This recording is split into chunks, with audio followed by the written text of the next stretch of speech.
Hey, stop, tu roules sur le boulevard BD, ces albums sont faits pour toi. Donjon Parade numéro 7, le sirop des costauds. Et numéro 8, l'hostellerie des impôts.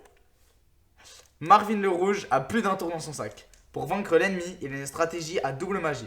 La magie du nombre, les poursuivre en groupe, et la magie de se battre façon déloyale. Il est loyal leur sirop des costauds qui décuple la force? Alors que Marvin se morfondait d'ennui en effectuant son tour de garde dans les salles au trésor, la venue de voleurs sirotant une potion décuplant leur force va lui donner de l'animation. Si le premier cambrioleur solitaire, malgré son sirop, ne fera pas long feu, quand les autres vont venir en nombre, ça va être une autre paire de manches de s'en débarrasser. Herbert et Marvin décident donc d'aller enquêter sur ce fameux breuvage, le sirop des costauds. Dans l'hostellerie des impôts, des pourvoyeurs exécutaires réclament au gardien du donjon le paiement d'un impôt, sans quoi celui-ci sera rasé. Le gardien convoque sur le champ son comptable Cadmium. Il va falloir rassembler les documents afférents à cette nouvelle taxe. De retour dans son office, suivi par les 3 inspecteurs des impôts, Cadmium découvre son bureau vide. La porte n'a pas été fracturée, et la femme qu'il aime s'y trouvait. Elle aurait donc filé avec les livres de compte?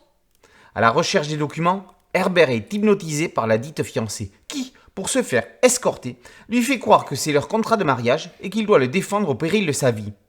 Pourquoi s'enfuit-elle donc avec tous les comptes?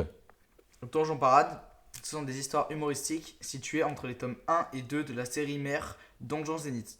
À l'époque de l'apogée du donjon, ça faisait 4 ans depuis Garderie pour Petiot, dessiné par Alexis Nesme, qu'on n'avait pas eu de nouvelles de Donjon Parade.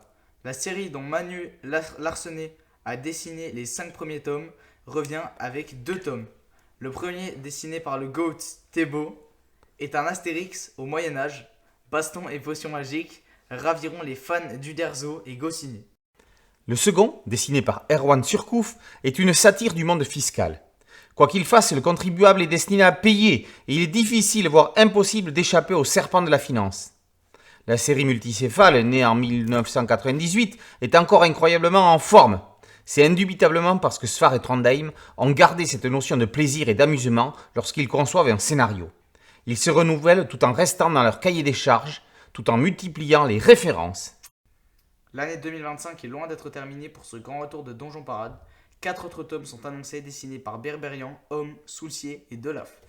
Donjon Parade, tome 7, Le sirop des costauds, par Sfar Trondheim et Thébault, ainsi que Donjon Parade, tome 8, L'hostellerie des impôts, par Sfar Trondheim et Surcouf, sont parus aux éditions Delcourt. Antoine, qu'est-ce que c'est Boulevard BD? C'est une chaîne YouTube, un compte TikTok, un podcast audio, un site internet et tous les réseaux sociaux, Instagram, etc.